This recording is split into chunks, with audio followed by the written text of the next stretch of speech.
উপস্থিত হয়ে ওনারা আনন্দ উপভোগ করেছেন এবং যিনারা এখনো আসেননি আমাদের এই সুন্দর মেলা আপনারা উপস্থিত হয়ে আপনারা এই মেলা উপভোগ করুন এবং বিভিন্ন ধরনের নাগরদোলা এবং আলোকসজ্জা বিভিন্ন ধরনের পসরা নিয়ে যারা এসেছেন আপনারা দেখুন, আপনারা উপভোগ করুন। মেদিনীপুর জেলার দ্বিতীয় বৃহত্তম এই মেলা তার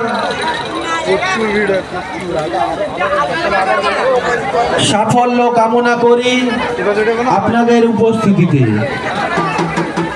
আপনারা উপস্থিত হয়ে আমাদের এই মেলার গৌরব ঐতিহ্যকে আরো বৃদ্ধি করেছেন। আমরা চেষ্টা করছি এবং অবশ্যই চেষ্টা করব আগামী দিনে